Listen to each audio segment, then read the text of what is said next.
Welcome back, everybody, to another episode here on the Oshay Duke Jackson main channel. I am your host, Oshay Duke Jackson. For those of you that were in the live stream waiting, I do thank you for coming on. For those of you who are watching the restream, I also thank you. Today we have a very, very special guest. He's not new to my channel at all. He started off as a moderator, and then one day I was like, okay, he has like 4,000 subscribers. I didn't even know he was a YouTuber, really. But I think what happened, Truth Teller 410 was telling me something about him. And then he came on the stream. He killed it. He's great on the Rumbles. He gives great interviews. And he's a really, really knowledgeable guy. Did a lot of great things in his life. Came from a rough place. He's doing very well as a wealth of knowledge. And today we're talking about something very important. That is, if you don't go to college, get a trade. If you don't go to college, get a trade. Now, it might not be for everybody, right? Because some brothers are already in the trade or finished with college. But for those people who are trying to get into, kind of trying to decide what your career path is, we're going to lean on Brother Nick today. And that is the Nick Taylor's YouTube channel. What's going on, Brother Nick? What's up, Duke? What's happening, brother, man? Good to see you again, man. Oh man, great for you to come on. I think the white man is holding the notifications back on the channel, but yeah, man, I don't know what's going on with YouTube. Well, they like, wait a minute, two dark brothers? Oh, hell no. We need some light skin up in here. Right, man. They playing with me. But just like I said, I always ask people this when they come on for an interview.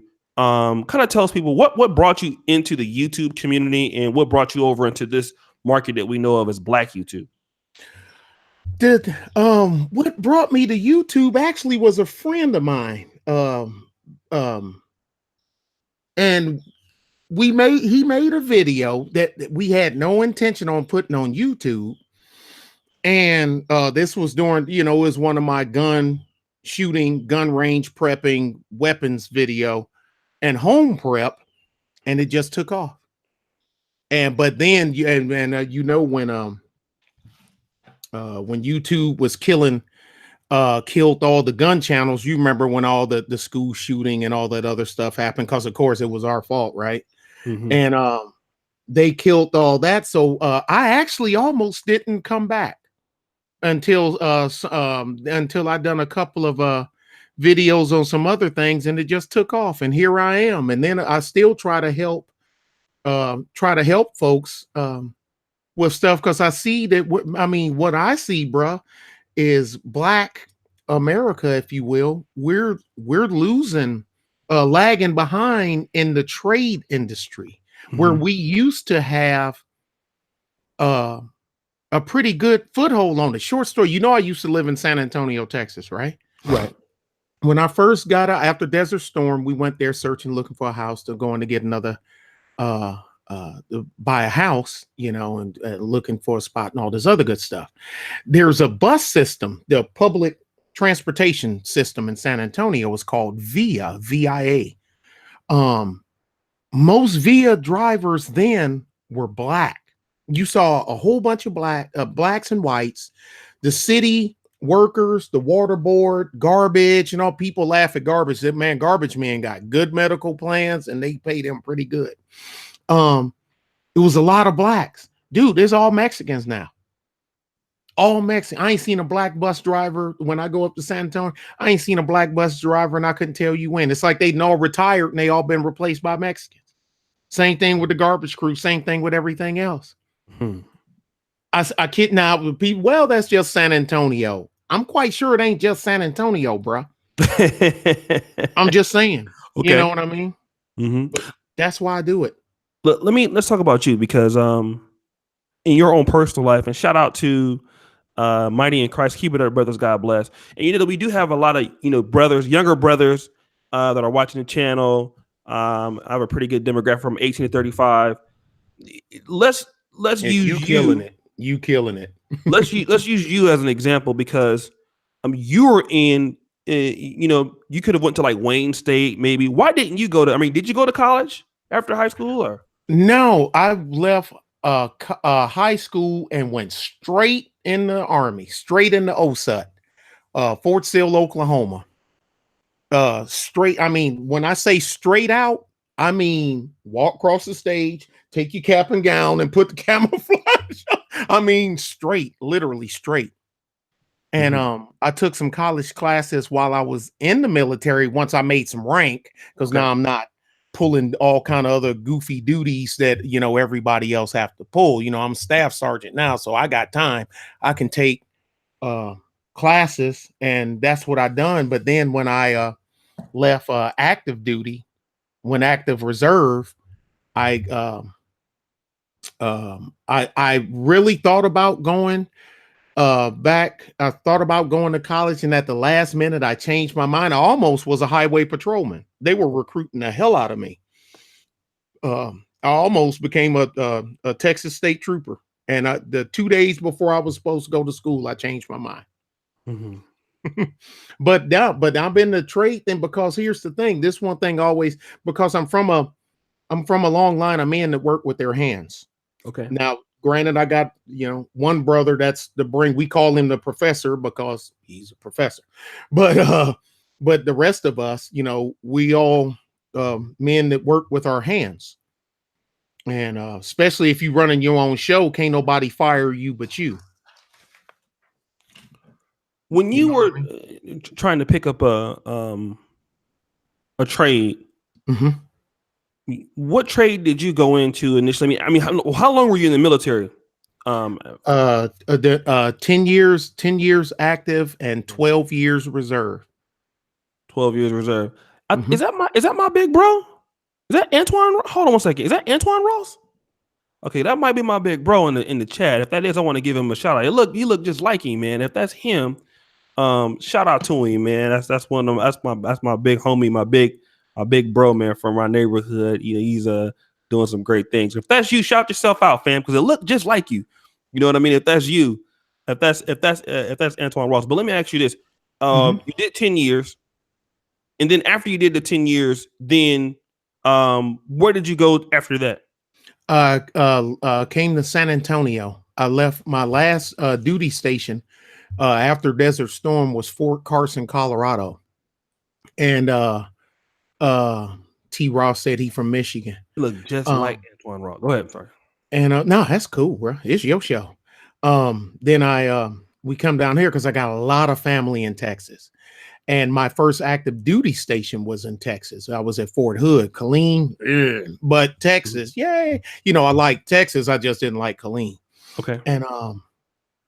And I came down and I liked it, and I stayed, and I've been here ever since. So I said, but when I was a kid, what got me into doing the first thing I was doing, my first job as a teenager was pumping gas. I mean, a lot of guys probably ain't old enough to remember full service gas stations, and that was my first job. Yeah, you're just a gas jockey. Oh, I gotta turn my camera off here for a second. Hold on a second. No problem. Go ahead. Do you think? Oh, okay. Never mind.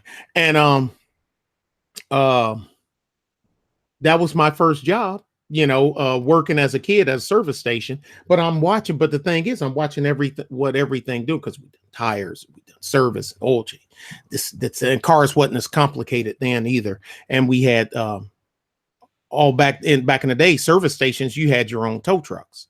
And that's what I got into when I got out, and I hooked up with a friend of mine that was a manager at a transportation company, and I got my commercial license. I've never been an over-the-road truck driver.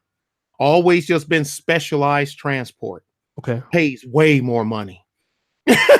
Less time, but pays way more money. Now, I ain't dissing freight haulers, because we need them. Somebody got to bring the stuff that we're wearing and using and everything. We can't buy it unless they bring it to get it on the shelf. You know what I mean? But I've always been on the specialized transport side of the business. Let me shout out to Brother Ricardo. Thanks, Brother Ricardo Winchester. Thank you for support. I've been seeing him a long time on my channel, at least a couple years. I learned this late, but getting a trade was one of the best moves I made in life. Much love to the manosphere. Let me talk about this. How did you find out about this opportunity to get into the specialized transportation? How did you know about this? Actually, From when I was in the army, believe it or not, because every time when we had to go somewhere, being an artilleryman, um, um, every time we had to go somewhere, people had to move our stuff. You know what I mean? The tanks, they go on specialized trailers, armor personnel carriers, howitzers, and all this other stuff. They all, and they every time when we get a new piece of equipment, and I'm like, and I'm looking at this stuff. And I'm in the army and I'm checking that game, then get out. Like I said, and I had a buddy of mine that was doing it, and he got me in it. And I went from just hauling like forklifts and scissor lifts and sky jacks, and 2 years later, Mm-hmm. um uh 2 years later, I'm hauling phone ain't rang in 3 hours. Um 2 years later, I'm I'm hauling cat dozers and deer track crawlers down the highway. I'm going down the highway 140, 160, 180,000 pounds. You know what I mean? But now you ain't going far. You ain't going far, but you still gotta go. And that's where, and then it got into that, and then we done towing, heavy duty towing. We don't mess with cars and stuff like that. We tow 18 wheelers, crude oil tankers, and all that kind of stuff there. Okay. And then it just branched. Everything else came out from there, bro. Believe it or not, out of necessity. When we moved on to a more rural area where you got to be a little more self-dependent, and that's when I actually came into my own. When you say coming into your own, what do you mean by that? Well, see, out where I'm at now. See, back when I was in San Antonio, when I was at City, and then at TNT and all those places there. The owner of TNT, he passed. I love that old man to death, but he's gone. And all you had to do was pick up the phone and call. Hey, I got a flat tire. You know what I'm saying? Hey, truck stopped running. Hey, the check engine light is on. You know what I'm saying? Hey, this, that, no. But out here where I'm at now, there ain't nobody to call. San Antonio is 80 miles that way. Victoria is 70 miles that way. What are you gonna do? You know what I mean? So and I saw it as an opportunity. Some buddies of mine back in San Antonio thought I was losing my mind. Dude, you leaving at the top of your game.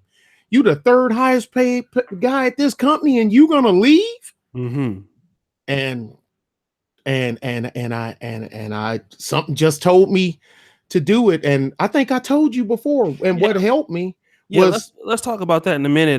Go ahead and finish your last thought, because I want to get into that, because you actually were doing pretty good in the company. You actually left that company, start your own business, and we'll get into that. But go ahead and finish your thought. Yeah, but what sealed the deal for me was the owner went with me. The owner, my boss, went with me to scope out the location I was looking at. That cemented the deal for me right there. Let me do this real quick. Shout out to Sister Erica Williams. Listen, this man knows. Get you some money in your pocket.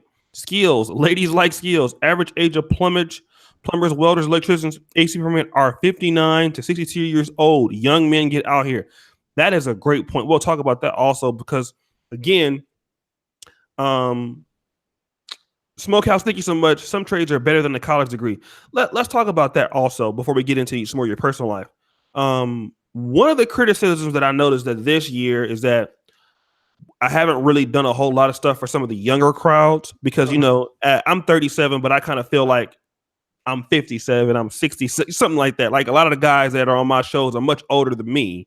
But I kind of always kind of rolled in that kind of car with a little bit of an older crowd, a little bit older people. And sometimes I forget about the people who are trying to come up. Let's talk about these people that are retiring now, because I know this for a fact. Even just 15 years ago in America, American society is about work, achievement, working real hard, or accomplishing your goals. Now people are looking more for leisure time, and not as much work. Now you have much of a more of a work-life balance. And then a lot of people, like, some of the people who drove a lot of trucks a long time, plumbers a long time, they're getting older. And people in general just don't want to work as much as it used to. Mm-hmm. And then a lot of brothers, younger guys, complain about lack of opportunities and don't really understand. Is this a good time to be seeking trades for young black men in America, in your opinion? Oh man, you want to know why it is? Because guess who's filling them slots? All they got to do is look around. Yeah, absolutely. Good point. All they got to do is, I mean, like I say, you was in Sacramento. I know you've been over there for a minute, but I tell people all you have to do is look. All you gotta do is look around, and people they say it, but they on that diesel so damn much it don't even click in their damn head. Mm-hmm. God damn, man, I don't think every time I call, I got damn Mexican coming over here. Who gonna fix it? Did you pay him? Yeah, how much you pay him? A lot of money. But then guys like us, we're the problem. Right. And man, we're trying to help you. Look, we're going out.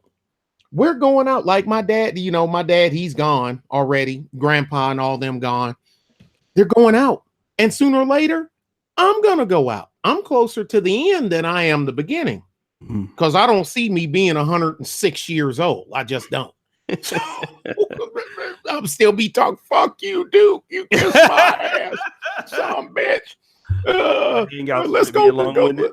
Let's go trick on some midgets, some Polynesian midgets. But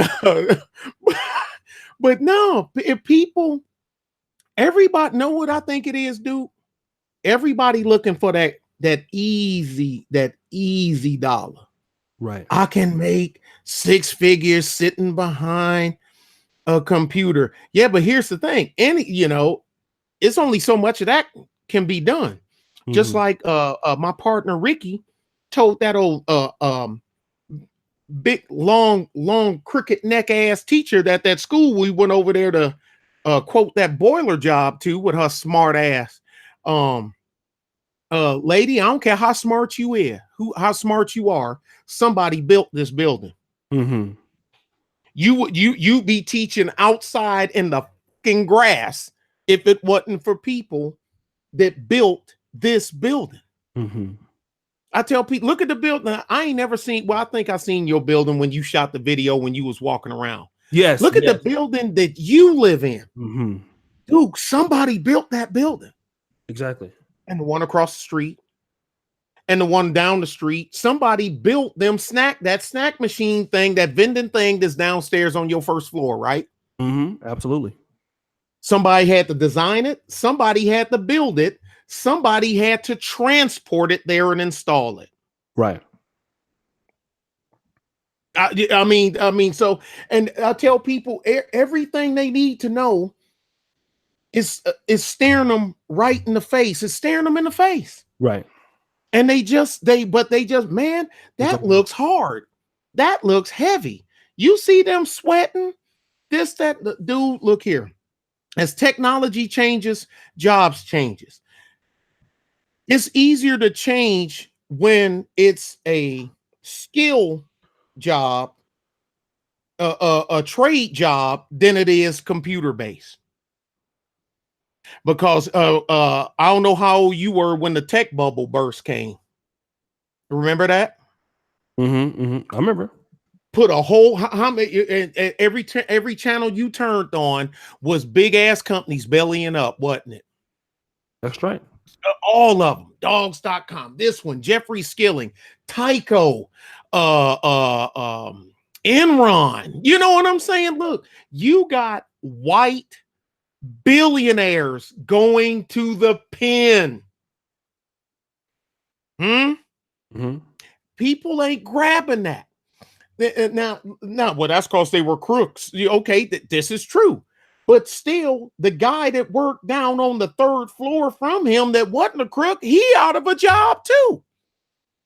But he still got a car note to make, right? Right. Still got a house note to make. His daughter still got ballet, tennis lessons and all this other stuff. And guess what? If he can't pay that money, Some of us trade guys is coming to look for him because a repo man in a tow truck coming to get his car. Right. Some people in a moving van coming to move his ass out of that studio. Whatchamacallit? The trade, and they still got a job. Somebody right now, everybody that's on this internet right now, especially if they in their house, somebody, if you watching this right now, trade people enabled you to do this. That's true. Right now.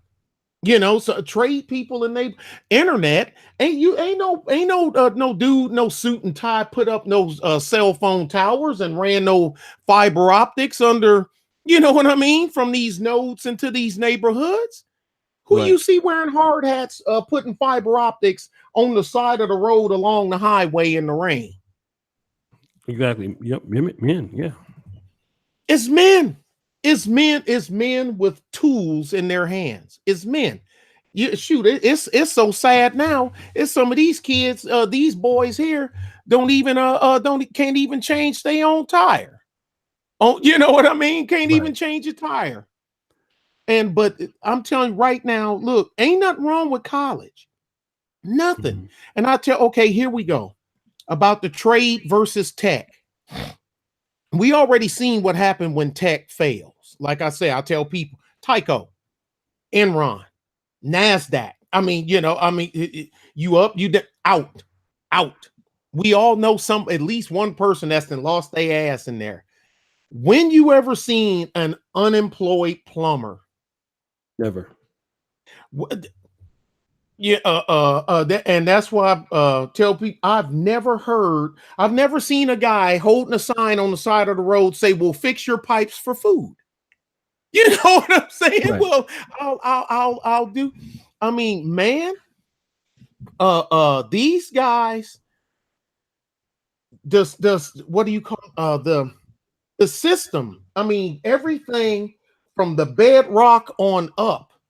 Somebody has to build it. That skyrise, that building that Enron was in, somebody had to build that building. Right. Guys came with cement mixers and concrete trucks and mortar guys and bricklayers and trucks upon trucks upon trucks and trucks. And can you imagine how many loads of trucks had to come to build that building? Trump Towers, Enron, the building that you live in. How much mortar and concrete and truckloads of stuff? Somebody got to drive them trucks, dog. Because ain't nobody going to stop building. Let me go ahead. I'm sorry. I'm sorry. No, that's it. Ain't nobody going to stop building. So get in where you fit in. Okay, even if you're going to do that. Okay, you know what? I want to do something else. Okay, for right now, you ain't got to stay here. But for right now, you can learn valuable life skills and put money in your pocket and feed your family right now while you figuring out your next step. Let me ask you this, and I'm going to read out the super chats. Thank you guys for the support. Let's talk about, I know for me, I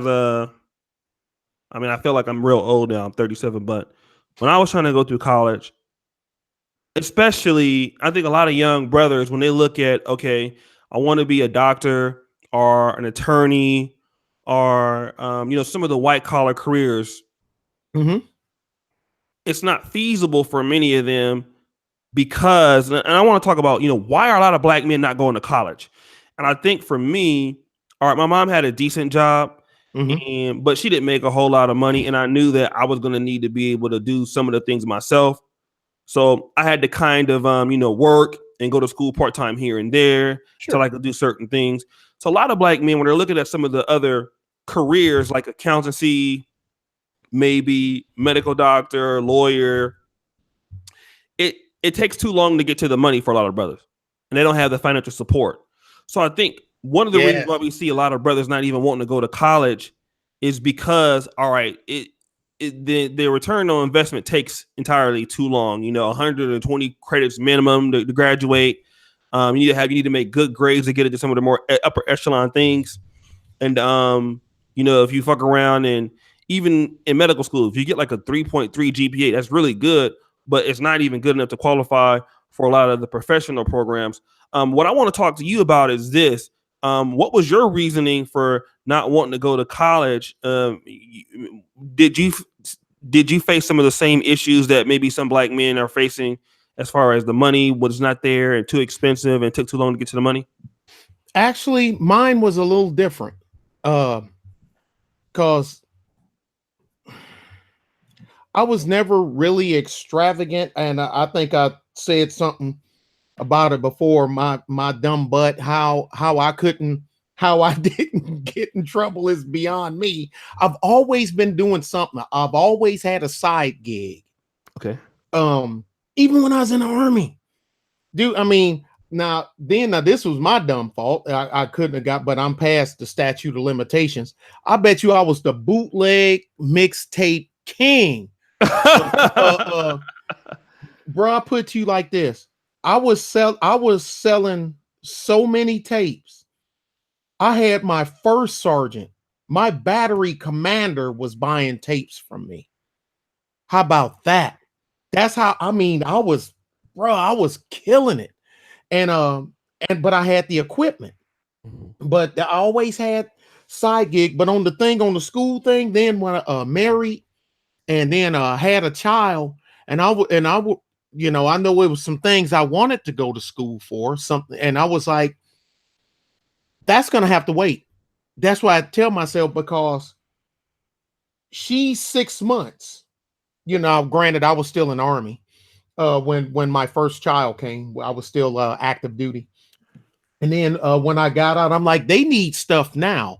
Children don't understand, you know, children don't understand shit. Don't think children and babies understand is I'm hungry. I mean, we were kids, right? Right. I'm hungry. Oh, he said I started simping. I know I shouldn't read the chat, Duke. I'm gonna cut it off. No, that's I fine. mean, I guess you simping because you married a man taking care of his wife and kids. In his world, that's simping. I guess. I don't know. Get his punk ass out of here. That's that's crazy. And see, but hey, this is why a lot of brothers tell me they won't do this because of that shit. But I don't give a fuck. I'll laugh at them because I'm gonna laugh my ass all the way to the bank. But these people, they need something now. I may come up with something else later on, Right. but for right now, I need to do this because it's no longer about me at that point in time. It's about the child. These are my children. Mm-hmm. They're my responsibility. I'm responsible for having a solid place for them to live, food to eat, right, clothes to wear, and reliable transportation. Now, once I settle that out, then I can go back to the brain drain side, which I did as I started and I climbed up the company. Like I said, because I was no longer in the field. I started in the field, but just because that's where you start don't mean that's where you got to end. mm-hmm. You know what I'm saying? And I'm indoors for the most part. And tell you the truth, know what, dude? I hated it. I hated being inside. I did. And Poke, that's my boy right there. I hated it. And I'm like, you know what? I done all this work, went all these classes, went up here, Texas A&M, all this stuff, you know, wrote engineer and all this, and I hate it. You know what I mean? It was good money. It was good money, but I didn't like it. Mm-hmm. I felt better out in the field. And maybe that's the thing that, and I think that's what my folks was telling me. They said that's because you was in the Army. And you was out in the field, you came up in the field, even though you made rank, even though you're E7 and all this other good stuff, but still you're not a desk guy. You're a hands, and that's probably it. And then when I figured out that I can make just as much outside as I could inside, and then 7-8 years after that, wound up making more outside. You know what I mean? So I mean, but it ain't for everybody. Some people are tech with, like I said, I know guys that are hardcore techies, love them to death. Some of the guys I came up with my crew, hardcore tech guys. Mm-hmm.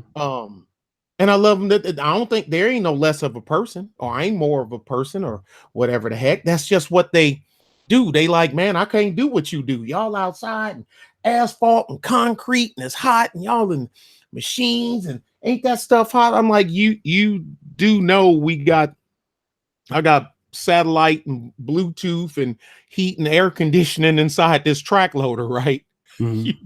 You do know that, right? I mean, I'm not in. Okay, it's raining outside, but I'm dry as a bone. I'm not in the ditch like it was when I first started. Mhm. But Go ahead. I'm sorry. Make your no, point. but just cause, but the things, what guys, what brothers for the most part, Mhm. F up, because Mexicans got it. You notice you'll see them in the ditch. They'll be in the ditch. They know they ain't got to stay in the ditch. You just got to start in the ditch. That don't mean you got to finish in the ditch. Go ahead, I bro. think I'm gonna do a video on that. Yeah, you ain't got, just cause you started in the ditch, that don't mean you got to you got to end in the ditch. Ain't no 70, ain't no 60-year-old man out here swinging no pickaxe. That's young man's work. That Right. 60-year-old man telling that youngin where to pick, what not to do, water line, fiber, because he knows from experience, because Right. he done that. That's where he's from. Okay. Let me go ahead and do this.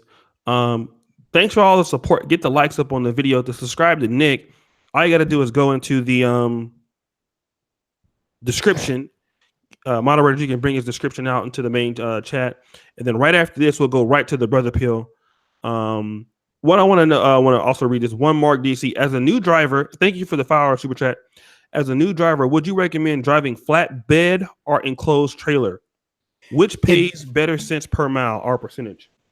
it don't it flatbed. See, it ain't for everybody. Everybody it's more to driving than driving.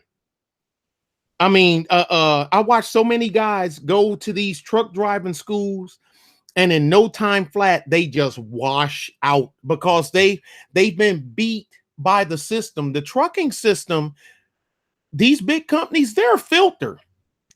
They're a filter. They don't, I mean, just like anything else, they really ain't, they really ain't on you for you. Okay. And this is what I mean by this. Mhm.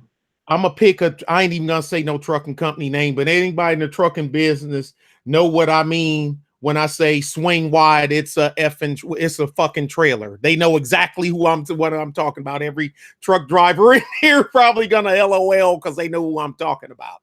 So they're a filter. They already know the 1,000 of y'all ain't gonna make it. They already know that. They know out of this 1,000 they recruited, about 150 probably gonna make it, and they're gonna dump the rest of them on the street. Mhm. And because it's more to it than just driving. Is I tell people, if you suck at math, if you suck at keeping a schedule, if you suck at keeping your temperament and your emotions in check, if you don't know how to deal with different people, because you go in all these different places, every time when you bump a dock, you're gonna be dealing with somebody else. And Mhm. if you think you're gonna do this, like you see the stuff on this trucker TV show where they going up and arguing and wrestling with people on dock, that's TV, dog. That dog don't hunt in the real world. That will get you fired. I will fire you quickly. Flatbed, some companies pay TARP fee. If they in the trucking world, they know what I'm talking about. I know Mhm. BP Thomas know what I'm talking about. Oh yeah, big Some companies, BP out there making that money. yeah, BP, he rolling. Yeah, see, he put it. See, the BP, he wasn't supposed to put it down. You know, BP was gonna Uh, bust you out, brother. you wasn't supposed to put it, but he did. But he did. That's exactly who I was talking about. Right. Some companies pay a TARP fee. Some companies don't. Mhm. Some have dedicated loads. Some don't. Now, that TARP fee is good, and it sounds good until you trying to tarp a load of lumber, and it's 38 degrees and the wind blowing 15 miles an hour. Because everybody don't let you tarp inside. Some of them you got to tarp outside. Everybody ain't AMT trucking where you doing it on the inside. Everybody ain't Kellers where you tarping inside, or hauling steel. These steel plants you tarping inside for the most part. Mm-hmm. Those guys pay more. Now, dry van, even though the nation depends on it, that's the last thing that I would actually do.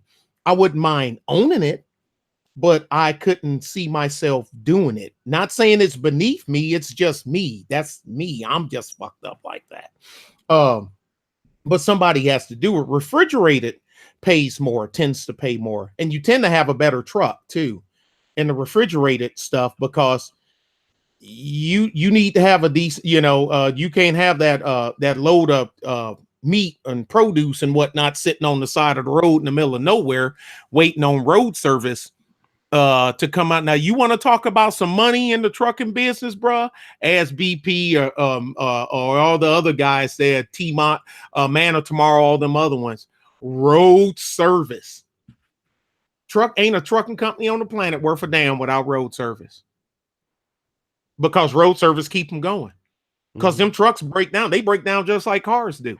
Right. But you ain't pushing that thing off to the side. You know what I mean? Yeah, you ain't pushing it. If they can't fix it, it's gonna have to get towed. And that's money. That's money. But no, dry van.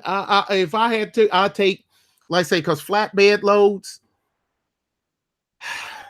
you're going to be in a more outdoor climate.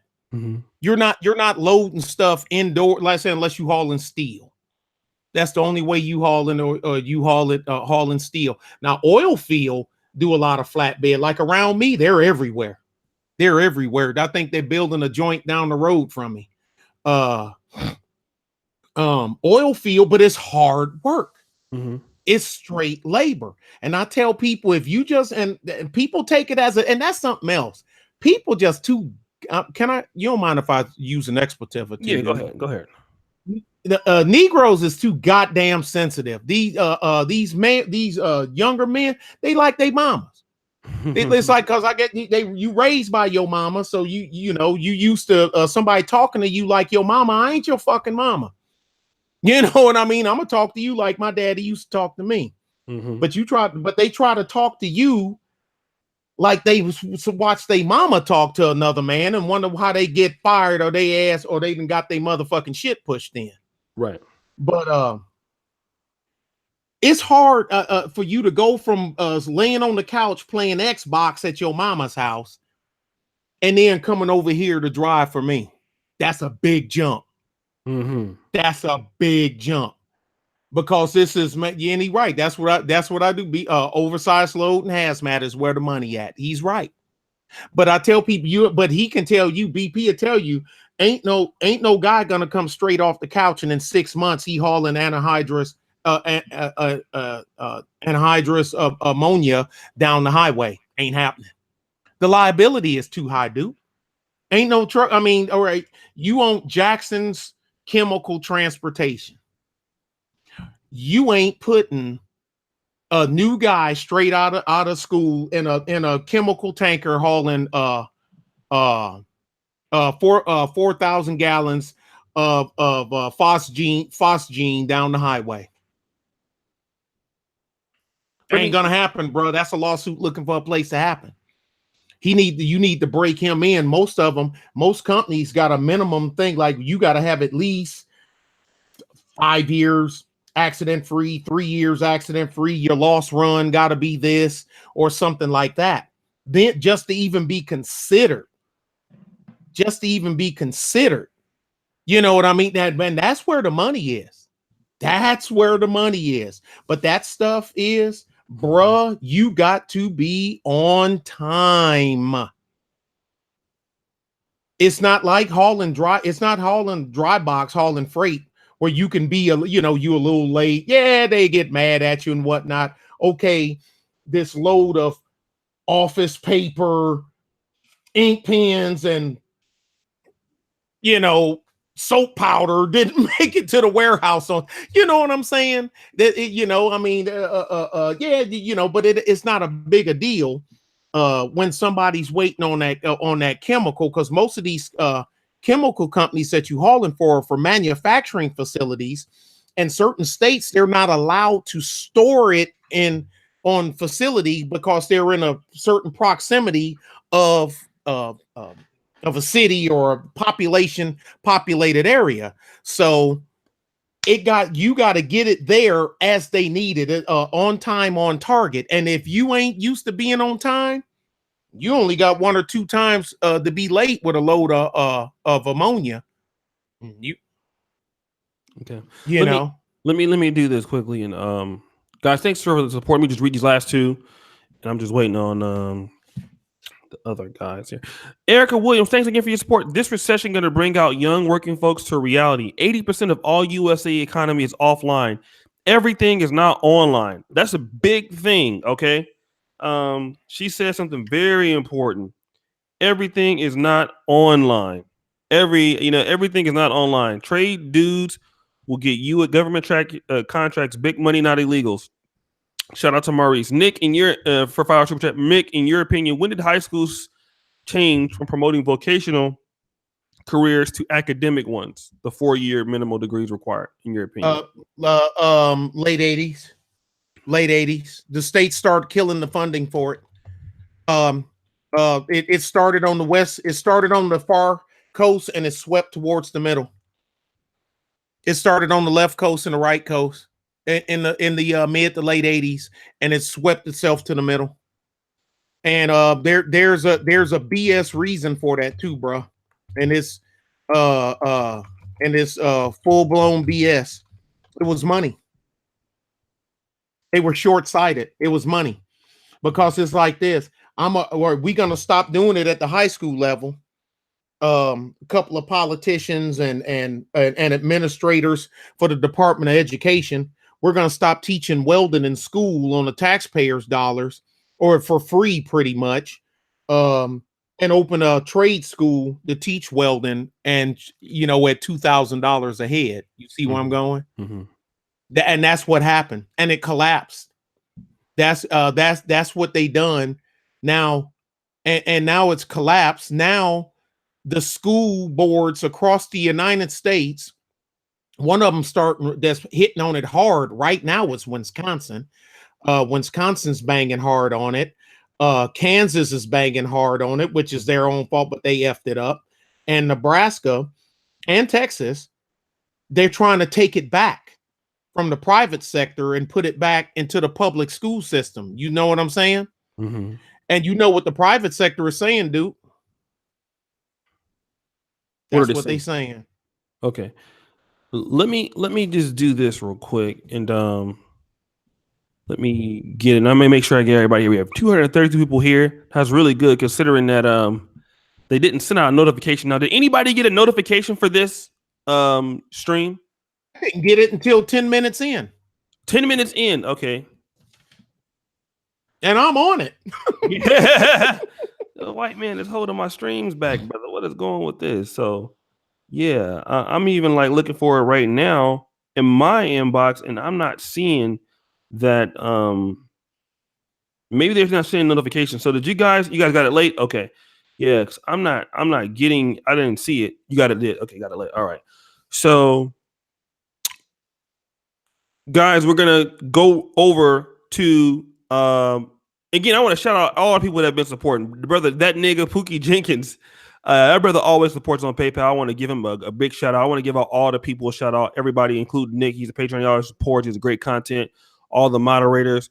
You guys have been really, really good to me, Dr. Deacon Eric P. This has been a great year. Yeah, it's hard working with y'all though. You niggas are something else now, but y'all working nigga to death. But this is why I put these thirst boxes out here, and I try to bring the best content I can, because I really love what I do. I love the people that I get a chance to work with, the Erica Williams, the Nick Taylors, Erica's the AM1s. Erica is the bomb. She just so off the chain. Sub-Zero 3639. ABL. So many talented African American people that I just, being in Poland, you don't know how much you really love your people until you're away from them for so long, and you get more of an appreciation for for Black people when you're away. And so when I get a chance to just deal with our people every day and help our people any way that we can, it's just like it's such a good thing. So I really, really appreciate everybody. What do you have to say? Last few words. I think we probably can still go on for another 5 minutes because Donovan, the white man, got his foot on his neck. So. I was just reading a dude in here, Web Yard, said he'd been a machinist for 22 years. Holy cow. He ought to make his own bank. Boy, they paid him boy. But anyway, no, bruh. But what I'm saying is people think, oh, well, if you talking about labor, you dissing tech. See, this is what I ain't get to finish about these I can't say it straight. These motherfuckers is too damn sensitive. They just is. These motherfuckers is just too damn sensitive. You sitting up here worrying about somebody else, and while you worrying about that, you wonder why then when you going in, you know that the Mexicans is checking you is kicking you out. They taking it over. They taking over because they literally taking it over. You go in the store, you go to buy the store, it's Mexican up front. It's one on the register. It's they on the register. They putting the shit on the shelves. They driving the shit to the store for you to consume, for you to buy this, that, and other, and da da da da da da da. And you like, who's responsible for this? You are, or you with that mindset. You are, because I mean, everybody. Like I said, look, everybody want to sit in that air conditioned building, but like I keep saying, I can't tell you. Somebody had to build that building for you to sit in. If not, you be sitting outside. So, I mean, if it ain't for you, if Brick Lane ain't for you, that's cool. It ain't for you.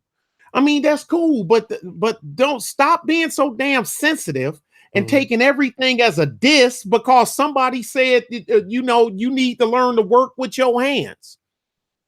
Because right now, let's be for real. Let's be for real. And I'll be real brief. If the lights went out right now, I live in Texas, T. Kelly, so that's the accent. But if the lights went out, how many people actually know what to do? You know what I'm saying? Your phone don't work. Your phone, your cell phone stopped working. Oh crap, I can't call mother. You know what I mean? I can't call mother. Dudes, y'all got to get a skill. Even if you got an office job, okay, learn something. Do not be don't be a one-trick pony, man. Don't be a one-trick pony. Don't nobody care about wealth. It's all about being booed up, settle down. But man, don't be a one-trick pony. And like I said, on the tech side, like we was talking about tech. I remember I made a video a while ago about people. Stuff changed. I said, look, dude, back in the days before they had cars, you had blacksmiths that made horseshoes, right? Right. Once the motorized carriage came online, the blacksmith didn't fall down and die. He just learned how to make wheels. You see what I'm saying? That's he didn't lay down and die. He learned how to make wheels.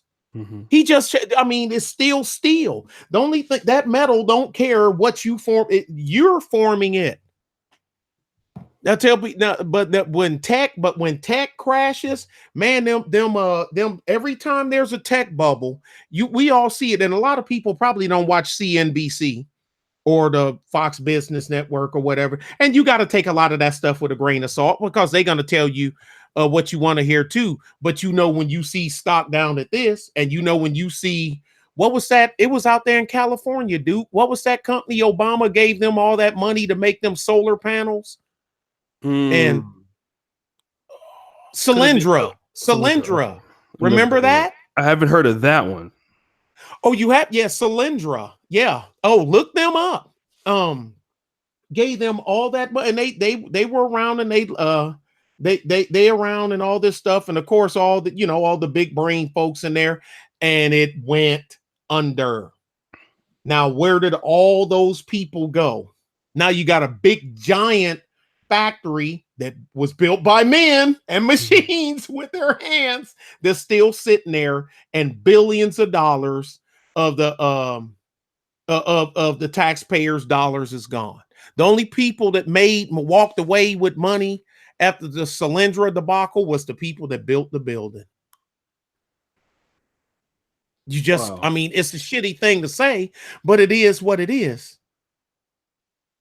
But yeah, but HVAC, air conditioning, plumbing, roofing, building stuff, trucking, warehouse management. I tell people now about driving a truck. Any truck driver can tell you. They can tell when they go to the bumper dock or something like that. They can tell that manager that's inside that used to be a truck driver. They can tell. Mm-hmm. You can smell it. You know what I'm saying? He got it, and doing that. Just a lot of them big warehouse and freight shipping haulers, contractors and stuff like that. They used to be drivers. And I say, just because you start there don't mean you got to end there. Mm-hmm. Mm-hmm. I don't drive my trucks. I know how. I'll drive some when there's something little need to be done. I'll pick up the slack, but everybody else, because then I'm taking food off of their plate. But the thing is, just because you start there don't mean you have to don't mean you have to stay there. That guy that's the manager at the grocery store that you go through, he probably started on the register. Mm-hmm. You know what I'm saying? Or sweeping yeah, but look at him now. He's making $90,000 a year to sit up in that box and look over the store and make a schedule for the cashiers and make sure that the products is getting in on time and the trucks are coming in and this, that, and other and da da da da da da da. Can he still run a register? Yeah, but why? Right. Why when he don't have to? His job is to run the place. Did my thing go down? No. Okay. But the peel is ready to go. Donovan is ready to go. So, Nick, I want to thank you for coming on. Guys, do me a favor. Subscribe to Nick Taylor. I got to do it, dude. I had to do this. I had this thumbnail ready for this show, which I'll put up. But, guys, thank you so much. Nick, thank you for coming on. For all of you, 230 watching, go to my secondary channel, Oshay Vlogcast, okay? Because today we're talking about, I like to do these little kind of racial things. Did Kareem Hunt lose his career over dating white women? Right? It's a good topic. So go over there. We'll start the show again. And shout out to Torque Gear, right? Torque Gear is Nick's new brand. So we'll probably very briefly, can you talk about that real quick? It was something I've been having in the making, and AM1 and ABL. I use both of them. That they helped me put an idea that I had in my head, and those two helped me make it a reality. And I got shirts, and I got the beanies and all that other stuff. I'm waiting on your boy. It's ABL's fault. I'm waiting on ABL to send out my last design so I can send it over to my guy to finish making the shirts. Okay. But that's my brand. I've been having this idea for 20 years, and I finally made it where I just left it in the back of my head and I finally put it together. Okay. All right. So again, Nick, appreciate you, bro. Thanks for coming on. See you on the Oshay Vlogcast. We'll start in like 5 minutes. We'll talk about the Reuben Foster situation. We'll be talking about the everything else. So guys, thank you so much. I really appreciate everybody. I'm probably going to be leaving because one thing about me is I'm out I did a lot of elective rotations this year. So next year I will be heavily involved in the step one or the kind of boards I got to satisfy. And then I'll be in class a lot more. So I only have one chance to get back out of the country right now because I don't have any more classes until January. So I probably will be leaving, going back again to East Africa for just a few days, coming back, then going back to California, then coming back. And so all of that. So if you guys don't see me on tomorrow or the day after that, it probably could be something with that because I have to go back out of the country pretty soon. Nick, thanks so much. We'll see you guys on the other show. And peace out. All right. Thank you. I'll be over there.